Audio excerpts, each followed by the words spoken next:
Welcome to the Ronni Resonance Podcast, a space for women in transition, becoming, and rebirth. I'm Ronni, an intuitive guide, mentor, and multi-dimensional human learning right alongside you. Here we explore identity shifts, intuition, alignment, purpose, and the deeper truths you've been feeling but maybe haven't said out loud yet. This is where you return to yourself, gently, honestly, and with resonance. Take a breath. You're exactly where you're meant to be. Have you ever had a moment where you felt called to do something, but you immediately thought, who the F do I think I am? Maybe you felt like you weren't qualified enough, or that you thought someone would eventually realize that you were just winging it. Or maybe you felt like everyone else seemed more legitimate than you. That feeling has a name: imposter syndrome. But what most people don't realize is that imposter syndrome usually doesn't show up when you're failing, it shows up when you're expanding. And I've been moving through that in a very real way recently. Welcome back to the Ronni Resonance Podcast. If you're new here, this podcast is really about identity shifts, alignment, and learning how to trust yourself as your life evolves, because sometimes growth doesn't look like success. Sometimes it looks like confusion and doubt and questioning literally everything you thought you knew about yourself. And that's exactly where imposter syndrome tends to show up. Most people think imposter syndrome means that you're not confident, but that's not actually what it is. Imposter syndrome is the feeling that you don't belong somewhere you've actually grown into. It's the fear that people will eventually realize you're not as qualified, experienced, or credible as they think you are. It's that internal voice saying someone else could do this better, or you're not ready yet. But in many cases, imposter syndrome appears right when you're stepping into something that actually aligns with you. And that's exactly what happened to me. For 15 years, I was an esthetician. I have built spas, I've run businesses, I've mentored women, I helped people with their skin, but also with so much more than that. And I loved what I built, but over time, something started shifting inside of me. And I had to remind myself, it's not because I failed, it's not because I burned out, but because I realized I had grown into something new. For a long time, I felt pulled toward deeper conversations about identity, alignment, and helping women understand themselves better. But as soon as I started exploring that direction, imposter syndrome hit me hard. The voice in my head started saying things like, you're not qualified for this. People are going to think that you're trying to take advantage of the self-help or spiritual space. Who the hell do you think you are?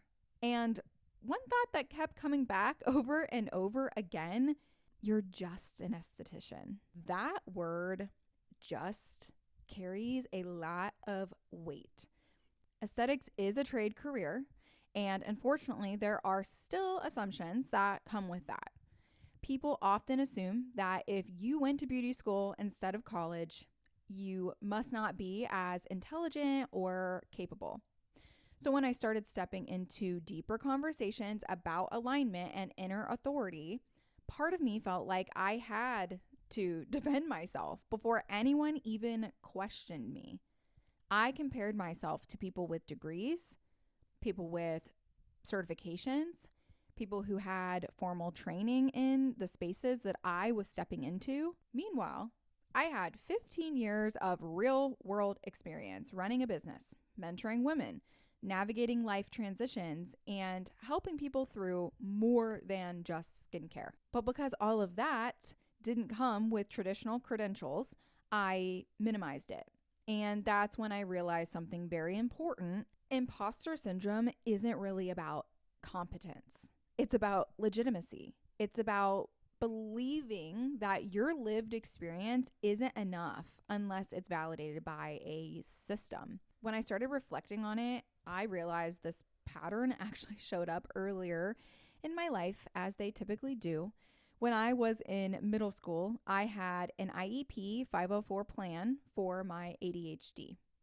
One of the accommodations I received was extended time on tests, and I never used it, even when I was struggling, even when it would have helped me, because I just didn't want an unfair advantage. I didn't want people to think that I was taking the easy way out. Looking back now, I realized that was one of the first times that I experienced imposter syndrome. I had believed that needing support meant that I wasn't capable, and that belief followed me into adulthood. If something came naturally to me, I questioned it. If people asked for advice, I minimized it. If I felt intuitive clarity about something, I would second guess it because I didn't feel like I had earned the right to trust myself. Eventually, I had to ask myself a very difficult question. Why do I believe other people's paths are more legitimate than mine? And why do I feel like I need institutional approval to be credible? And why do I feel like I need proof before trusting what I already know? The truth is, our culture has conditioned us to believe authority must come from credentials, titles, or hierarchy. But there's a shift happening right now. People are realizing that lived experience, intuition, and relational wisdom matter too. And stepping into that kind of authority can feel incredibly uncomfortable if you're used to measuring your worth through external validation. Another realization that helped me move through imposter syndrome was understanding that nothing I did before was wasted. I didn't suddenly become somebody new. Everything I learned during 15 years as an esthetician prepared me for this. Helping clients navigate insecurity, running a business, recognizing patterns in people, listening deeply. All of those experiences shaped how I understand alignment today. So instead of starting from zero, I realized I was building on top of everything I had already lived. And that shift in perspective changed everything. Imposter syndrome often appears when your identity hasn't caught up with your growth yet. You've expanded internally, but your mind is still protecting the version of you that felt safe. So when you step into something new, your brain looks for proof that you belong. And if it doesn't find traditional validation, it starts questioning you. But sometimes the reason something feels unfamiliar is simply because you've never allowed yourself to be that version of you before. In the extended episode Inside the Becoming Sanctuary, I talk with Amanda about what this actually looks like in real life. She shares her story of navigating motherhood, going back to school during lockdown, raising babies, and questioning whether she deserved a seat at the table. And the core message of our conversation is something powerful: learning how to become your own best friend, doing the hard thing, choosing yourself even when you're not completely sure you belong in that space yet. And that is the shift. You're not proving your worth, not negotiating with yourself, just becoming who you already are.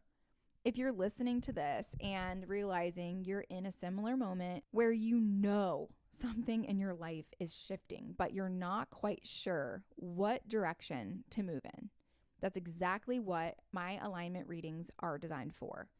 These sessions help you untangle confusion and reconnect with what actually aligns with you. Sometimes you don't need more advice. You just need clarity. And clarity changes how you move through everything. If you want to hear the full conversation with Amanda and go deeper into this topic, the extended episode is available inside the Becoming Sanctuary.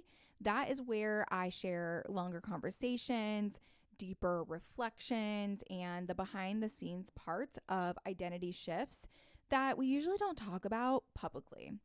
If you've been feeling imposter syndrome lately, it doesn't necessarily mean that you're unqualified. Sometimes it means you're expanding into something new, and the discomfort that you're feeling is simply your identity catching up to your growth.